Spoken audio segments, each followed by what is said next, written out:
Good morning. I'm Eric Blank, and today is December 30th. Hope everybody had a fantastic holiday and is on track to enjoy the next holiday. Uh, this is the Commissioner's weekly meeting. Commissioner Goen, any preliminary remarks? Are you prepared to approve the consent agenda? Good morning. Also wish you some happy holidays, and I would vote to approve the consent agenda. Commissioner Plant? I would vote to approve the consent agenda as well. As would I. Proceeding number 24A-0442E, Mr. DeCenzo, Mr. Eden, Public Service Company of Colorado, just transition. Beer gets longer every week, Mr. DeCenzo. Yes, good morning, commissioners. Mitchell DeCenzo of your commission to council. And for consideration today is the out-of-time intervention and associated comments filed on December 15th by Corsolis Energy LLC. Corsolis states it seeks permissive intervention for the limited purpose of submitting comments in the model dispatchable PPAs filed by Public Service on November 20th, 2025. Corsolis explains that its interest arose after new language was introduced in the red line PPAs, including provisions affecting natural gas facilities, renewal terms, and capacity factor calculations. Corsolis states it has currently developed a solar peaker hybrid project and intends to submit a bid in the upcoming JTS RFP. It asserts that revisions to the model dispatchable PPA are necessary to ensure financeable and market-ready agreements for dispatchable resources. Corsolis states it conferred with parties pursuant to Rule 1400 and indicates that Public Service, Commission staff, UCA, and numerous other interveners in this proceeding take no position on the motion, while the Pueblo interveners object. No responses to the motion filed. As far as their comments, Corsolis proposes 3 changes to the dispatchable PPAs addressing the change in law provision, the renewal term notice, and the fuel oil and capacity factor calculations. And again, they state that these changes are critical for attracting dispatchable thermal bids and ensuring competitive participation. And I can pause here for discussion and proceed to offering a recommendation. Yeah, if you have a recommendation, that'd be great. Under Rule 1401A, the Commission may, for good cause shown, allow late intervention subject to reasonable procedural requirements. Council believes that good cause exists here in this circumstance to grant Corsolis's lane intervention, as Corsolis's narrow focus in the model dispatchable PPA will not unduly broaden the scope of this proceeding or its processes, and Corsolis's filing otherwise meets the intervention standards set forth in Rule 1401. Council therefore recommends the Commission grant Corsolis's motion to intervene out of time and consider the comments as appropriate in the Commission's review and decisions on the PPAs. Commissioner Goen? I agree. Commissioner Plant? I agree. As do I, and that can be an ABC decision granting the motion. So thank you, Mr. DeCenzo. Proceeding 24A-0547E, Public Service Company Distribution System Plan, Ms. Dundas. Good morning, commissioners. Can you hear me? We can. Great. For a I can only decision, see 3/4 of your head, though. oh, well, I have kind of a big forehead. We don't need to see all of it anyway. So it's intentional. So for decision today, in the consolidated DSP VPP application is a unopposed motion filed by Public Service yesterday requesting that the deadline for RRR to decision number C250903. Mr. Rivera Lugo, can you please mute? There you go. Sorry, Ms. Dundas. No problem. Again, for decision today is an unopposed motion requesting the deadline for RRR to decision number C250903 be extended to January 20th, 2026. That decision was issued on December 15th, 2024, and pursuant to 46-114. The deadline for RRRs is 20 days or extra time granted by the commission within that time period, if asked for during that time period. So currently the deadline is January 5th. Again, Public Service filed this motion yesterday and said that no party opposes it. And the request in the motion is that all parties would have the same deadline for the new RRR applications. I guess, Ms. Dundas, to keep this moving and give us a chance to look at it before we disappear into the January hearings, would you be okay if we extended the deadline to Tuesday, January 13th at say noon for everybody? I recognize this is a complicated case, but this would extend the deadline by 5.5 business days instead of the 9 the company is proposing. Would you have any concerns if we did something like that? No legal concerns, Chair. Again, it's the deadline is typically 20 days from the issuance of the decision, or if the commission has the discretion to add additional time. I think that splits the difference between what the company is requesting and what is currently in effect. So that could be reasonable if you have timing concerns on our end. I do have a little bit. Commissioner Gilman, would you be all right with that? Yeah, I guess I just want to understand what would we gain by the shorter. I'd like to see it before we disappear into the hearings in January. But I don't feel strongly. Okay. Yeah, you're just concerned with the commission's calendar that timing makes it Yeah, not actionable by us. Yeah, the end of January, we're in pretty much nonstop hearings in the gap, and will be hard pressed to take this up right afterwards. So I just think it'd be nice to see it before we disappear in the hearings. But like I say, I don't feel strongly.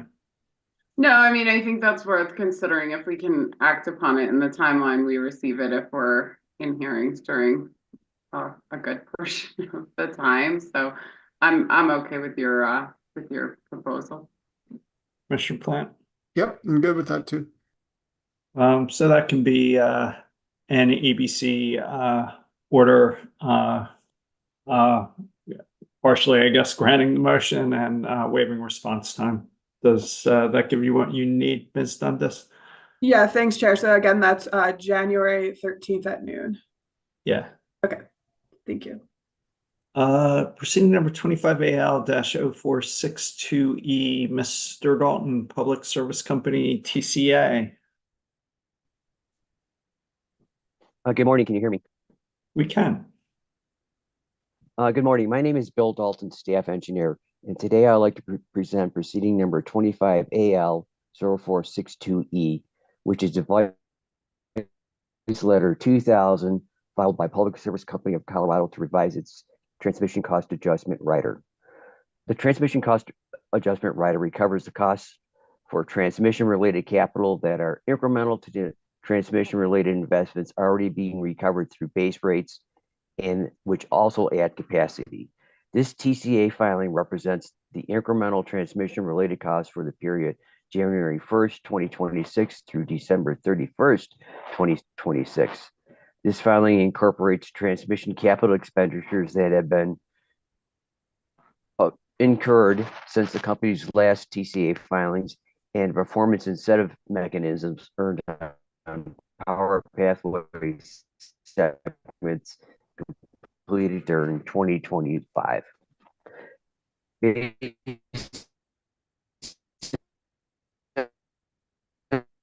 I'm losing Mr. Dalton. Are you guys too? Yeah, same. Increase the average resident $61 per month or 1.6%. Can you hear me? I mean, Yeah, it's gotten better. Keep going. Might try turning off the video. Maybe that'd help. okay, I'm still here. That's better. All right. No, other people were breaking up earlier today too. I don't know why.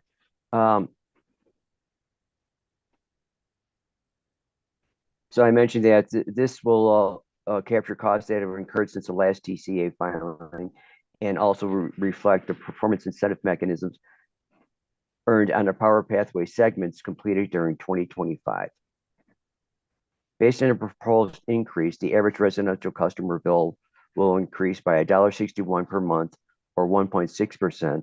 The average small customer bill will increase by $1.87 per month or 1.43%. The effect of this filing on the company's annual revenue requirements for January 1st, 2026 through December 31st, 2026 will be 171 million, and that's an increase to 54.8 million above the 2025 TCA revenue requirements of 116 million. The advice letter filed a motion for approval alternative form of notice on October 31st, 2025. The commission granted the alternative form of notice in commission decision C25-0831I. As of December 23rd, 2025, no public complaints have been filed with the commission regarding the company's proposed tariff changes, including the TCA report, transmission project description, total revenue requirement, rate models, and power pathways performance incentive mechanism calculations. Staff has reviewed the workbooks used to determine the revised rates and concludes that the company's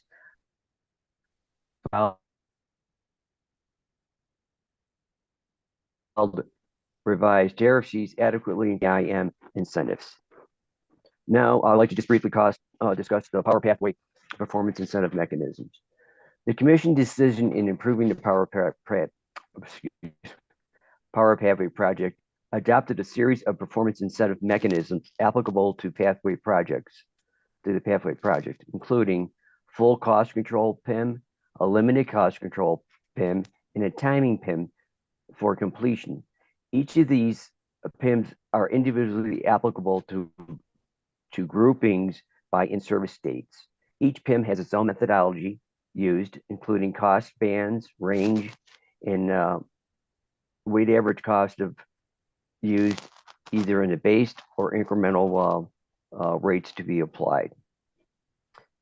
Each PIM results in a financial incentive or disincentive that is calculated according to the power pathway decisions that is recovered through the TCA amortized over a course of 10 years.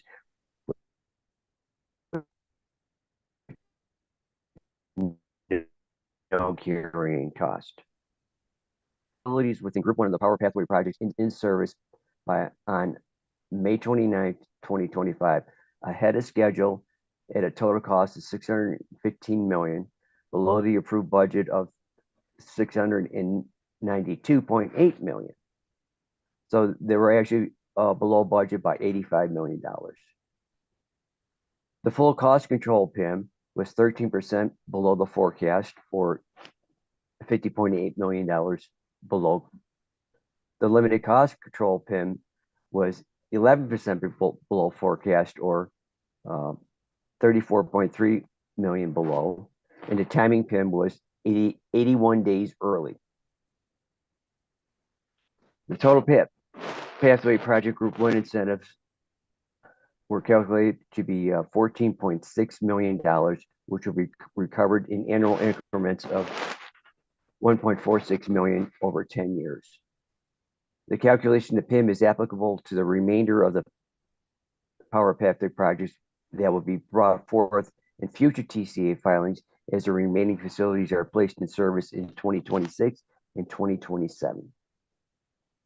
Costs not included include the cost for the independent engineer who is monitoring and providing periodic reports on the power pathway project, and an independent transmission analyst provide transmission support to staff UCA in the Colorado Energy Office. And the company does not include any distribution cost component of the TCA, as these related proceedings are still underway. Next, before I make a recommendation, I'd like to turn it over to legal for the company's motion for extraordinary protection. Mr. Foreman. By a form of your commission counsel, can you hear me okay? Mm-hmm. Okay. For your decision is whether to grant the first motion for extraordinary protection filed by Public Service on November 6, 2025. Public Service asserts it seeks extraordinary protection under Rule 1101B1 for granular vendor bids, pricing information, and components of actual and estimated costs associated with certain components of the Power Pathway Transmission Project obtained through highly confidential bids or procurement agreements that the company received from vendors and associated contracts, protecting the confidentiality of such information, which the company collectively refers to as the highly confidential information, which is contained in the company's work papers associated with Attachment 7 to the advice letter filed in this proceeding. The company maintains it is concerned that the failure to adequately safeguard such granular, commercially sensitive vendor pricing and bidding data could cause competitive harm to the participating manufacturers and place them at an unfair disadvantage in their future sale and bidding strategies. The company also cites to Section 24-72-2043A4, under which it asserts there is no right of public inspection for trade secrets, privileged information, and confidential commercial, financial, geological, or geophysical data. Public Service asserts the Commission has limited intervener access to substantively similar data in other proceedings, and specifically limited access to the very same information associated with the Pathway Project in proceeding number 21A-0096E. The company seeks to limit access to highly confidential information to the Commission, Commission advisors, Commission Advisory Council, Commission staff and its attorneys, the UCA and its attorneys, and the independent engineer for the Pathway Project. Individuals accessing any of the highly confidential information described in the motion, except for commissioners, commission counsel, and commission staff, will be required to execute the appropriate highly confidential non-disclosure agreements. The company also requests the commission grant the same extraordinary protection to substantially similar data that may otherwise be requested or presented in this proceeding going forward. It emphasizes that its requested relief is narrow, and it has made aggregated bid data and its related analysis publicly available. It asserts its requested relief therefore strikes a reasonable balance between the need for transparency and the need to protect the integrity of Public Service's competitive solicitation processes and the manufacturer's commercially sensitive data.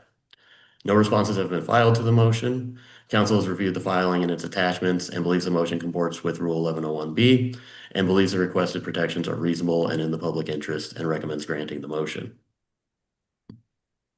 Commissioner Goman, I agree. Commissioner Plant, I agree. as do I. Thank you, and I'll hand it back over to Mr. Dalton.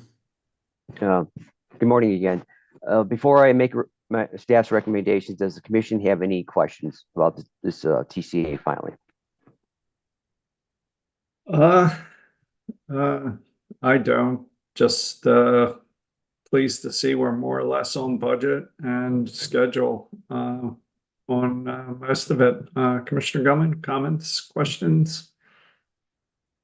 No, I generally agree. I mean, it's certainly good news that at least the segments we're seeing come through here are lower than the budgeted amount, which does result in a benefit to the company as well as to ratepayers for saving on the cost of what was originally budgeted.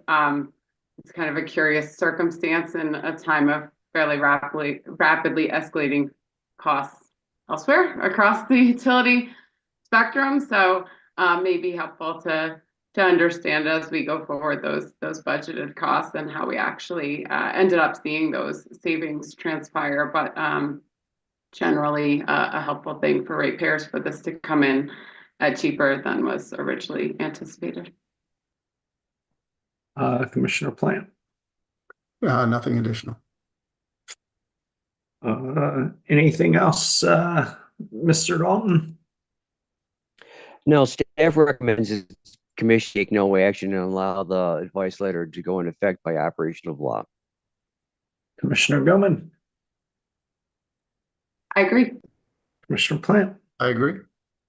As do I, and that can be an ABC decision granting the motion for extraordinary protection, and will allow the tariff to become effective by operational law. So thank you, Mr. Dalton. Ms. Segala, 25AL-0466G, Rocky Mountain Natural Gas adjustments. Yes, good morning, Commissioners. I'm Fiona Sagala of your economic staff.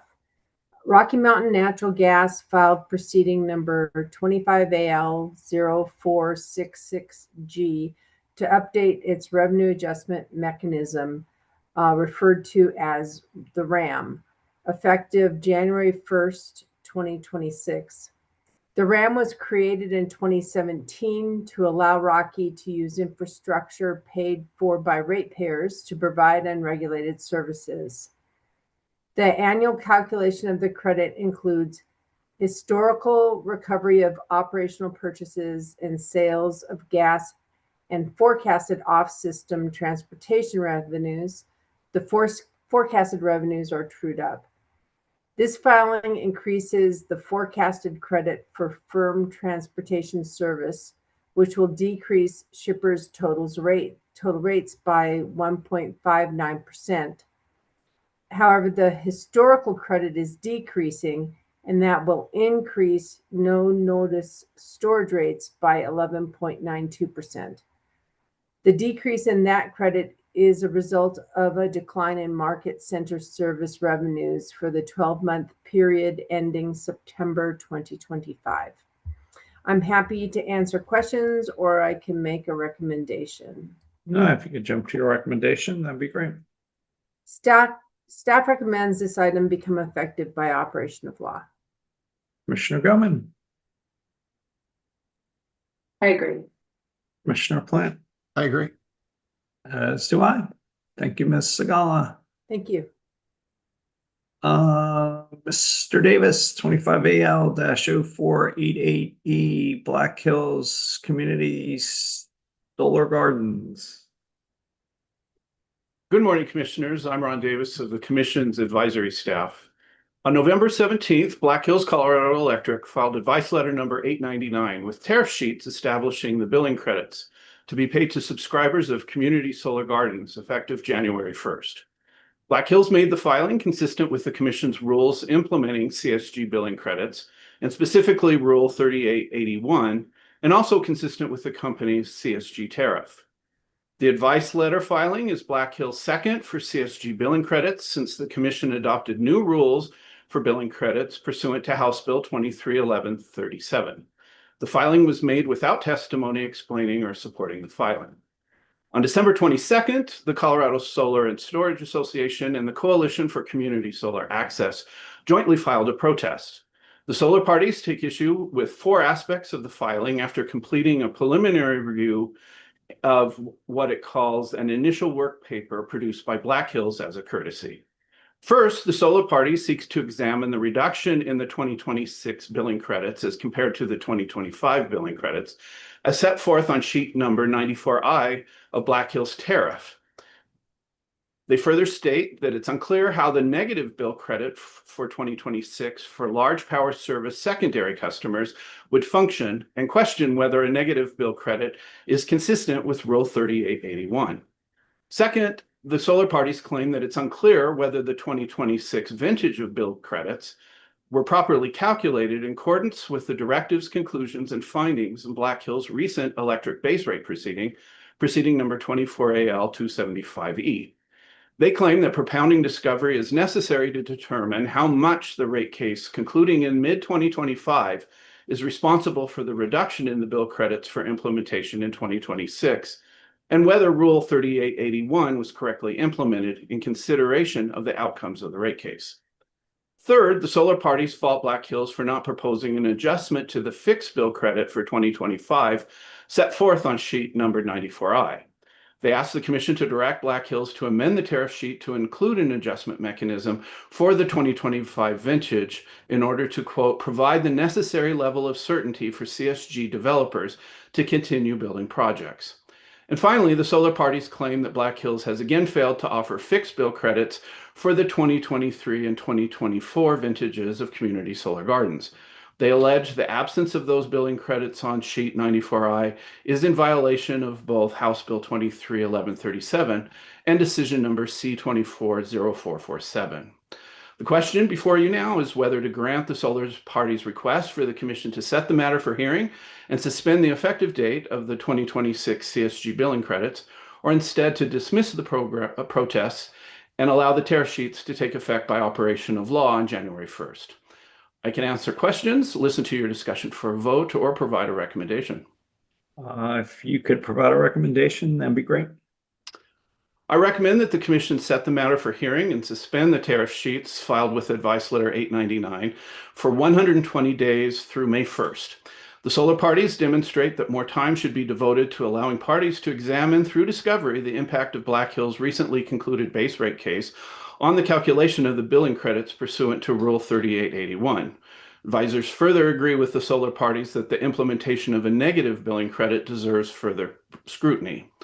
However, we suggest that the Commission, in its decision suspending the tariffs, note that it just reviewed Black Hill's billing credits for CSG subscribers in proceeding number 24AL496E.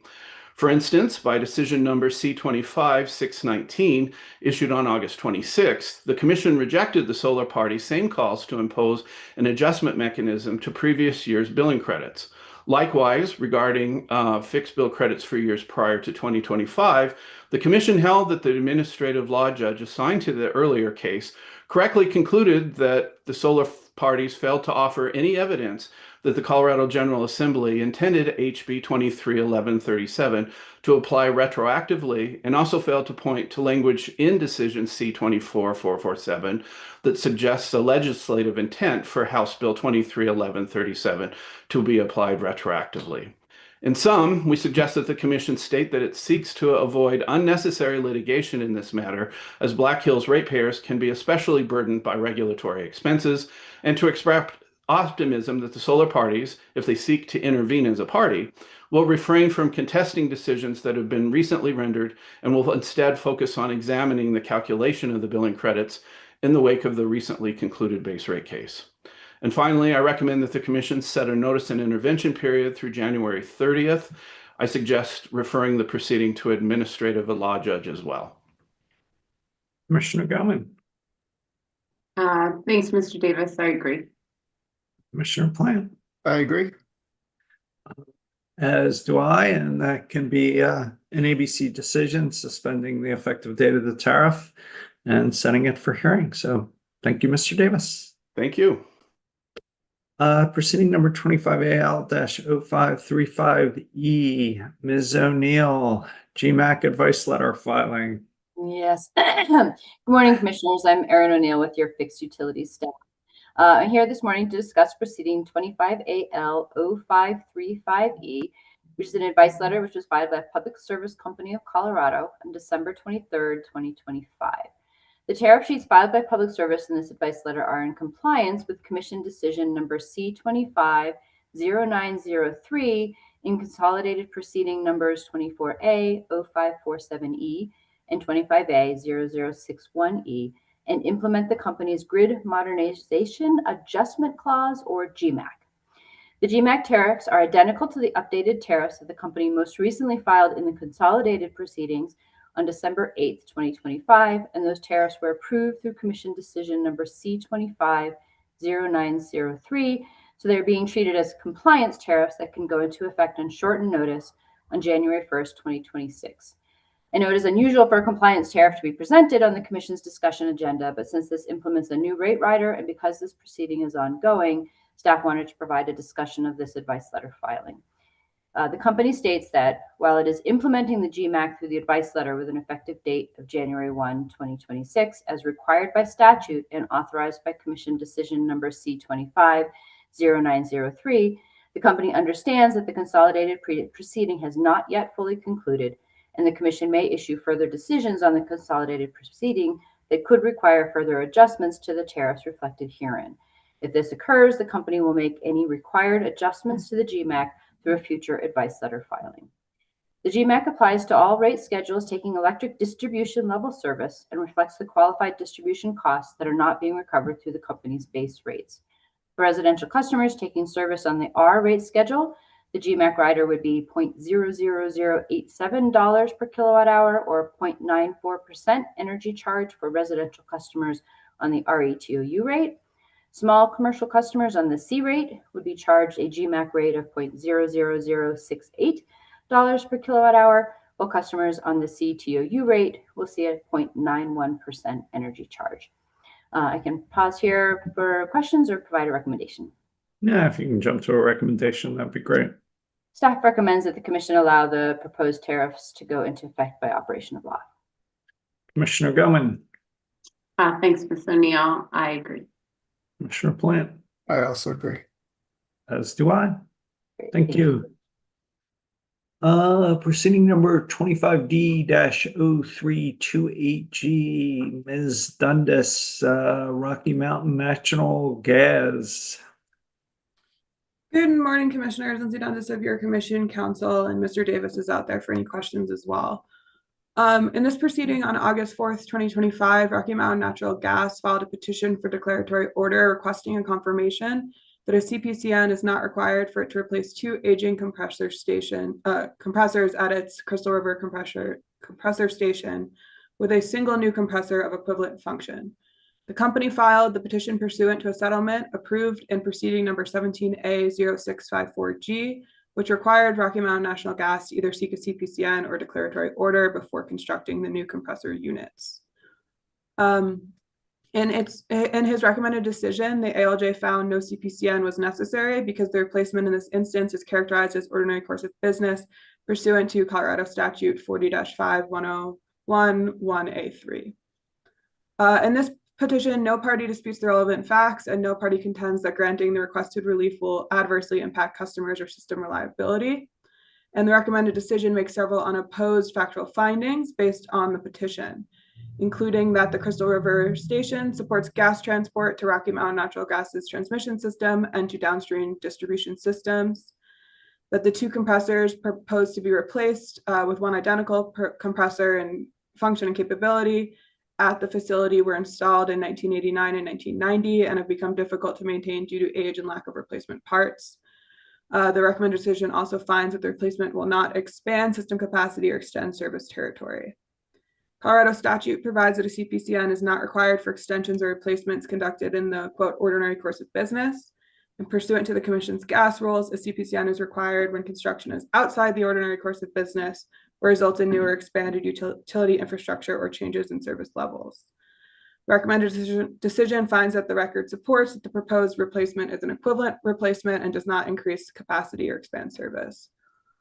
According to the recommended decision, the capital investment thresholds in Rules 4102 do not apply to Rocky Mountain Natural Gas because it provides intrastate gas transportation service and does not serve full service customers. That term is defined in Rule 4001XX to mean customers receiving bundled gas sales service. The recommended decision emphasizes that it's limited to the specific project described in the petition and does not determine how similar projects should be evaluated in other commission proceedings. Staff filed exceptions to the recommended decision in which staff states that it does not oppose the legal conclusion that a CPCN is not required under existing rules, but it believes it's appropriate for the commission to expressly affirm whether equivalent compressor replacements of this type fall within the ordinary course of business, as staff raised in its notice of intervention. Staff agrees that the current version of the Commission's rules do not require such an analysis, an NPA analysis. However, staff believes that this issue is ripe for review by the Commission as the ability of a transmission level utility such as RMNG to replace large gas-powered infrastructure without the requirement of a CPCN or a presumption or presentation of alternatives such as electrification creates a situation in which utility can continue to use gas-emitting devices without review by the Commission. Accordingly, staff notes that this issue could be subject of a rulemaking proceeding to modify the Commission's rules to require an alternatives analysis in future cases. But staff notes as a policy issue, this question is well suited for review by the full Commission. Rocky Mountain Natural Gas filed a response to staff's exceptions in which it argued that the Commission should deny staff's exceptions and affirm the ALJ's decision because the ALJ did not err by granting the petition without addressing staff's purported issue. RMNG points out that staff's exceptions do not raise any factual or legal errors in the recommended decision, and that inclusion of an issue in a notice of intervention does not require the Commission to rule on an issue, only highlights areas a party expects to explore. RMNG argues that the ALJ correctly decided the petition based on the current gas rules and statutory framework, which does already adjust the state's climate and greenhouse gas reduction goals. RMNG highlights that the petition was initiated in compliance with the settlement agreement that required this filing, and that imposing or implying any new obligations in this docket without notice, rule text, or an evidentiary foundation would be arbitrary and prejudicial. Finally, RMNG argues that the exceptions are not a vehicle for advisory policy rulings, and the staff can seek to initiate a rulemaking of general applicability if it seeks to change the gas rules prospectively. I do have a recommendation, or I'll pause here for discussion or questions. Yeah, if you can give us your recommendation, that'd be great. Thank you. We recommend denying staff's exceptions to the recommended decision.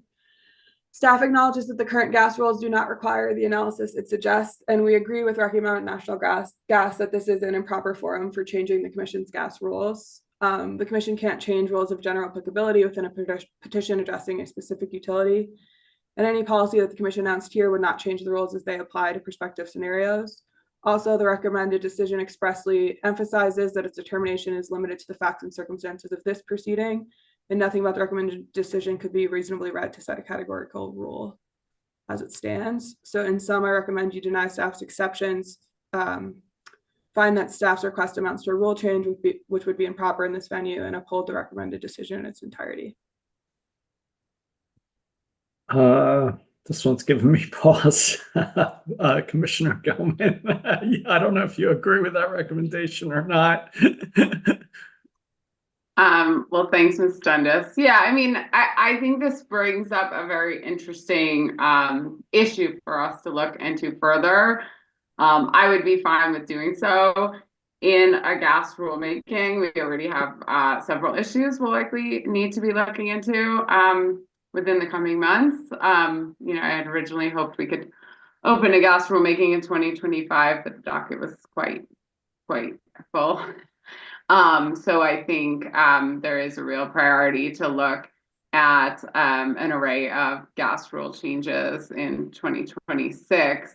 And I think staff brings up a really interesting point here of something we need to look into. I don't necessarily have an issue in doing it in rules. And I think there are several other rule issues we're going to need to look into this year. So for me, I think it's very helpful that staff brings this up, and this is something I'd be really interested in bringing to the larger context to look at rule changes needed in 2026 to evaluate a lot of the issues that staff brought up here. That'll take like 2 to 3 years from now. It's a lot of gas expense. Time consuming. Yeah, I know. I mean, there's it's quite difficult to understand what work the utilities are doing behind the scenes to really evaluate alternatives and be sure they're proposing what is the least expensive and most compliant with state policy for their ratepayers. I certainly think we can address that by rules. I'm not 100% clear how we address that right now. Certainly, I would hope that's something they're doing anyway, but I'm not clear at this point that is what's going on. I guess, Ms. Dundas, would you give me a week to take another look at it? Just listening to your presentation, it rose. Do we have like some end of year deadline or anything on this? Would you mind if the commission took another look at this and you brought it back next week? No, there's no time constraints on getting a decision out here. I'll work with Mr. Davis to just figure out if the 7th or the 14th is best to bring it back. Okay. Do you mind doing that, Commissioner Gilman? Just the rules are so slow, and I just haven't fully focused on this. Yeah, I think that's fine. I assume you're okay with that, Commissioner Plant? Yep, that's fine. And I support Commissioner Gilman's motion to open a rulemaking. Well, we're definitely bringing that back. We're not voting on that now. Unless one of you is volunteering to be hearing commissioner. All right. So we'll table this matter and bring it to a future agenda. Yeah, if you don't mind. I think that's you've opened up some issues on December 30th. And, at least give us another week. So thanks, Ms. Dundas. Ms. O'Neill, pre-rulemaking miscellaneous proceeding. I assume you're still Ms. O'Neill. Yes, good morning, Commissioners. I am still Erin O'Neill with your Fixed Utility staff. As you all discussed last week, on December 17th and 19th of this year, Public Service Company of Colorado conducted its second ever Public Safety Power Shutoff, or PSPS, event. PSPS is a tool used by utilities during extreme or critical wildfire risk conditions or when they are working near active wildfires. Under such conditions, the utility may need to temporarily turn off electric service to customers in targeted areas. During each of the PSPS events 2 weeks ago, the company proactively de-energized between 50 and 60,000 customers, and tens of thousands of additional customers lost power as a direct result of the high wind conditions over that time period. Your discussion last week raised the possibility of the Commission opening a miscellaneous, or M, proceeding to serve as a pre-rulemaking proceeding to formalize the gathering of input from customers and governmental entities. That's what we're here to discuss with you this morning. So I'll provide a little bit of background on this, and then some proposals for sort of short-term actions the Commission may consider. The first PSPS event conducted by Public Service occurred over the weekend of April 6th and 7th, 2024. That event resulted in a similar level of both proactive and unplanned outages. After that event, the Commission opened an M docket, proceeding number 24M0173E, to receive information from Public Service Company of Colorado regarding the proactive and unplanned service outages that occurred over the weekend of April 6th to 7th, 2024. As part of that proceeding, the Commission reviewed hundreds of comments from the public, collected information from Public Service regarding its decision-making, communications, and implementation of the PSPS event, and conducted Commissioner information meetings to hear from the company and county-level emergency response entities. Ultimately, the Commission adopted processes for improvement of Public Service's PSPS plan until the completion of the company's litigated wildfire mitigation and PSPS plan proceeding. The company filed that application requesting approval of an updated WMP and PSPS plan on June 27, 2024, in proceeding number 24A0296E. That litigated proceeding culminated in the Commission's approval of a comprehensive and unanimous settlement agreement on August 6, 2022. As you all discussed last week, along with approving the company's updated WMP infrastructure plan, the settlement agreement included a number of PS provisions addressing customer communications and notification, detailed mapping of planned and unplanned outages, coordination between Public Service and state agencies, local governments, and other impacted entities, communication with and treatment of critical infrastructure and facilities, and tailored communication and outreach to customers with special medical needs. In addition, the approved settlement agreement states that the, quote, parties support the Commission establishing a rulemaking on wildfire mitigation planning and PSPS. The decision in front of you this morning is whether you want to open a miscellaneous proceeding to serve as a pre-rulemaking in support of that WMP and PSPS rulemaking. Ultimately, such a miscellaneous proceeding could incorporate substantial outreach and stakeholder engagement. The staff is not prepared this morning to lay out a complete plan for such pre-rulemaking activities. If you'll indulge me, I'd like to present sort of staff's thoughts on some immediate actions that the Commission could approve this morning, and then staff will work to bring back additional thoughts to scope that pre-rulemaking at a later CWM. Does that sound okay? Happy to so indulge. So staff suggests that the Commission consider starting with a focus on understanding the circumstances, communication, actions, and outcomes from the events of December 17th and 19th, with a hope of understanding and learning from this event while it is still immediate in people's minds. Specifically, staff suggests that the Commission consider 4 things. First, opening a miscellaneous proceeding to serve as a repository for the public comments that the Commission has already received regarding the PSPS events, and to continue to collect such comments. Second, scheduling a remote public comment hearing to hear directly from the public regarding their experiences. Third, scheduling a Commission information meeting to hear from county level and other governmental entities, as well as other impacted entities, such as Public Services wholesale and transmission customers.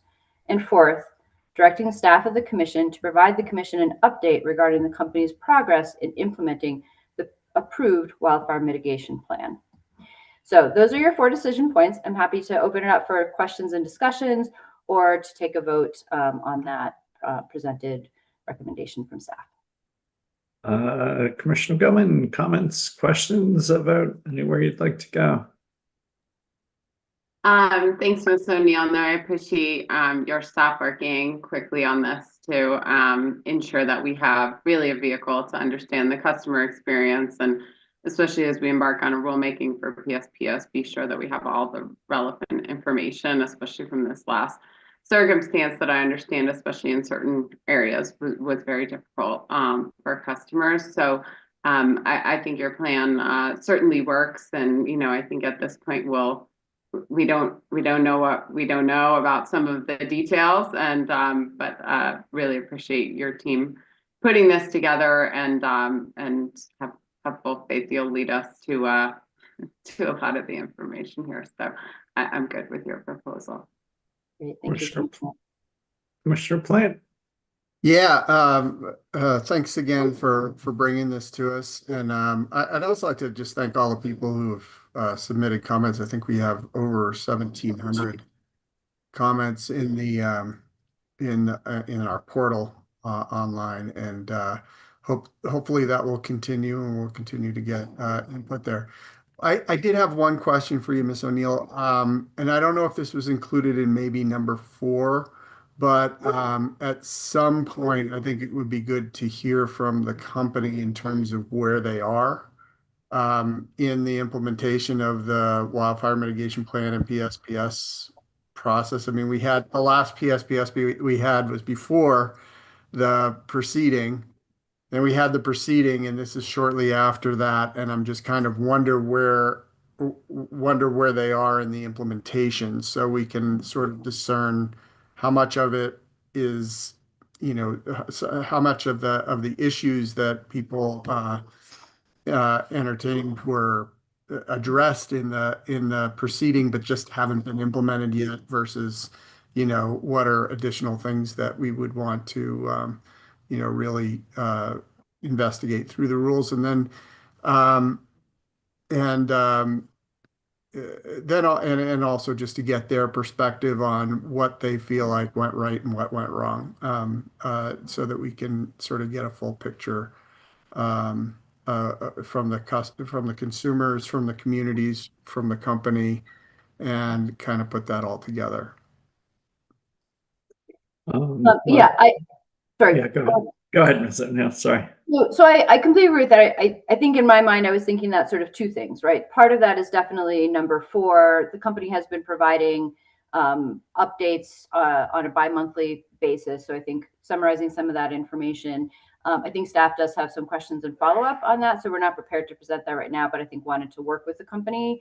And I'd be happy to include in this opening order a sort of directive to the company to work with staff to make sure that that's a complete presentation to the commission at a CWM. And then also was assuming that, if the commission is interested in doing CIMs, commissioner information meetings as part of this, that hearing from the company and asking them questions, could be part of that as well. So as we scope the CIMs and the agendas for those, that hearing directly from the company could be part of that, the scope of those meetings. Yeah, that sounds great. Thanks. I just echo my colleagues. Appreciate your leadership, appreciate the customer responses, and we'll see where the record and comments take us. So anything else you need? I think that's a 3-0 vote to open an pre-rulemaking M docket, and that can be an ABC order. Anything else you need, Ms. O'Neill? No, I think that's all. I think, we'll work with administrative and advisory staff to get those meetings scheduled. But yes, I appreciate the 3 votes, and we'll get a decision out as soon as possible. Thank you. Commissioner Gilman, final thoughts other than happy holidays to all? I'm looking forward to seeing all of you in 2026 and typing the year wrong for at least the first entire month on everything. This happens every year. But no, just very appreciative, of course, of our staff for this year. Things are very, very busy here, and appreciate everyone's hard work, and hope everyone gets a little break over the holidays, and look forward to seeing you all next year. Commissioner Plant. Yep, I look forward to seeing you guys next year. And that was we had a heck of a year of I don't know what we had. proceedings. That was a big one. And looking forward to next year. So happy New Year, everybody. Likewise, happy New Year. See you on the flip side. See you in the new year. Take care.